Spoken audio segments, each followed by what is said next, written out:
Hi, this is Deb from Deb's Days Designs, and I'm back today with a spring project. Today we're making this cute flower mug rug or snack mat or mini placemat.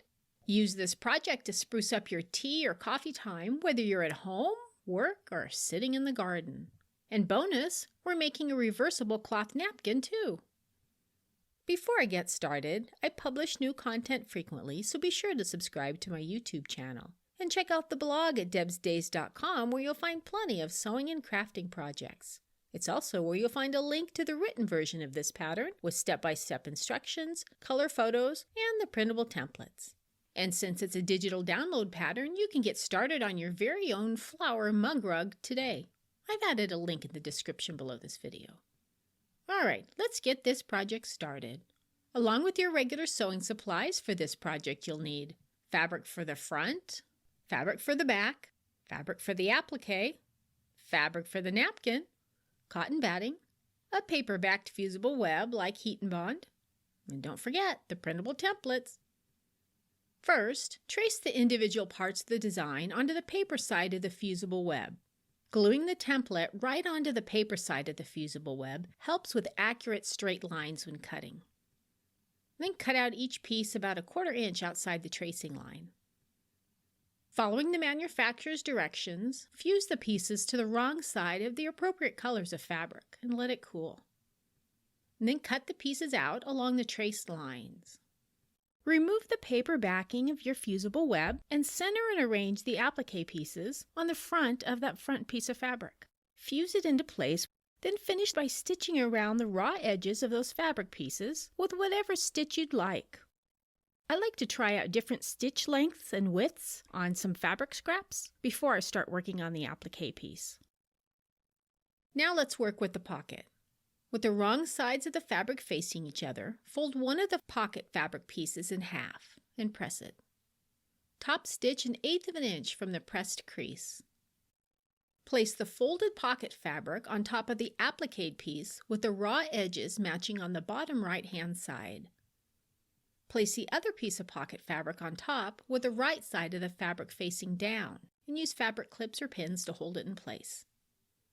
Stitch down the right side of the fabric using a 1/4 inch seam allowance and press the seam towards the appliqued fabric piece. Place the backing fabric with the wrong side facing up.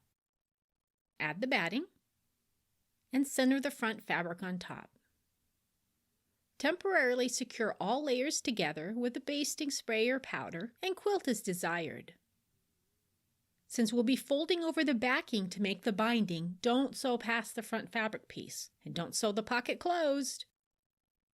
Without cutting into the backing fabric, trim the batting to match the front of the mug rug. Then trim the backing edges to 1 inch from the raw edge of the front of the mug rug. Now to create the binding, fold the backing over so the raw edge meets near the raw edge of the front and press it. Fold the backing over one more time so it becomes the binding on the front and press it. Top stitch around the outside of the mug rug near the open edge of the binding. If you prefer to miter the corners, use a technique we've used before. Measure 1 inch away from each of the corners and mark it, and draw a straight line to connect the marks, and cut on the line. Then fold the raw-edged corner over the corner of the batting in the front fabric and press it. Fold one of the sides so the raw edge of the fabric meets the raw edge of the batting and press it. Fold the backing over one more time so it becomes the binding on the front and press it. Then do the same with the other side. Fold the other side in so the raw edge of the fabric meets the raw edge of the batting and press it. And fold the backing fabric over one more time on the side and press it. You may need to do a little bit of adjusting on your corners to get that perfect mitering. Now it's time for the napkin.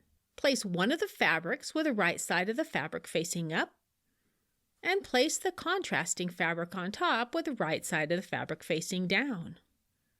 Stitch the fabrics together using a 1/4 inch seam allowance, leaving a space open for turning. Clip the corners and turn it right side out and press it. Fold the opening under and press it to form a sharp crease.